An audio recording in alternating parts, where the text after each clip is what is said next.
નમસ્કાર દર્શક મિત્રો, હું છું રિપોર્ટર યાસીન બાબોર અને આપ જોઈ રહ્યા છો ફતેપુરા લાઈવ।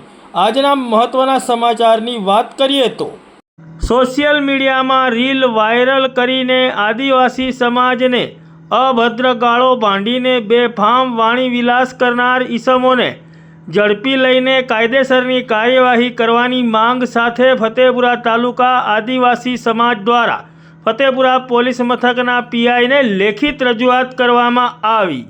તારીખ 6 ફેબ્રુઆરી 2025ના રોજ ફતેપુરા તાલુકા આદિવાસી સમાજ દ્વારા ફતેપુરા પોલીસ મથકના પીઆઈને કરવામાં આવેલી લેખિત રજૂઆતમાં જણાવ્યા મુજબ આર.કે. ઠાકોર 1204 નામની આઈડીવાળી વ્યક્તિ, એમ.જી. 1204 નામની વ્યક્તિ તેમજ બીજી તમારો બાપ કોળી એ રીતની આઈડીઓવાળા વ્યક્તિઓએ કોઈપણ જાતના કારણ વગર સમગ્ર આદિવાસી સમાજની મા, બહેન અને દીકરીઓને સંબોધીને ખૂબ જ ગંદી અને અશ્લીલ ભાષાના શબ્દોનો ઉપયોગ કરીને આદિવાસી સમાજની મા, બહેન, દીકરીઓને અપમાનિત કરીને સમસ્ત આદિવાસી સમાજનું ઘોર અપમાન કર્યું હોવાની ફતેપુરા તાલુકા આદિવાસી સમાજે રજૂઆત કરી છે। વિવિધ સોશિયલ મીડિયામાં વાયરલ થયેલી આ તમામ રીલોના તમામ વિડીયો પુરાવા ફતેપુરા તાલુકા આદિવાસી સમાજ દ્વારા ફતેપુરા પોલીસ મથકના પીઆઈને આપવામાં આવ્યા છે અને આ તમામ આરોપીઓને જલ્દીમાં જલ્દી ઝડપી લઈને તેઓ સામે કડકમાં કડક કાયદેસરની કાર્યવાહી કરવાની તેઓએ માંગ કરી છે।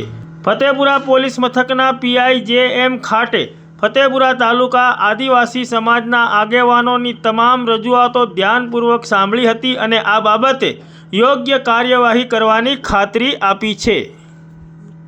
ફેસબુક, ઇન્સ્ટાગ્રામ તેમાં સોશિયલ મીડિયામાં અત્યારે અમુક ઇસમો દ્વારા જે આદિવાસી સમાજની બહેન દીકરીઓ ઉપર ગાળો બોલી અને જે વિડીયો વાયરલ કર્યો છે, તો આદિવાસી સમાજ એમના ઉપર બહુ આક્રોશિત છે અને સરકારને અમે કહેવા માંગીએ છીએ કે આ સોશિયલ મીડિયા ઉપર ચાલતા ફેસબુક, ઇન્સ્ટાગ્રામ અને આ રીલ બનાવતા અમુક ઇસમો છે એની ઉપર કાયદેસરની કાર્યવાહી કરે એવી અમારી ફતેપુરા આદિવાસી સમાજ દ્વારા માંગ છે અને આવા ઇસમો ઉપર કડકમાં કડક કાયદેસરની કાર્યવાહી થાય એવી અમને પોલીસ તંત્ર ઉપર અપેક્ષા। આ બાબતે તમે ક્યાં રજૂઆત કરી છે? અમે ફતેપુરા પોલીસ સ્ટેશન ખાતે રજૂઆત કરી છે, તેમજ કલેક્ટર સાહેબ, એસપી સાહેબ તેમજ ક્રાઇમ બ્રાન્ચ ગોધરા ખાતે અમે જાણ કરેલ છે। આપનું નામ? મેહુલ કુમાર તાવિયા।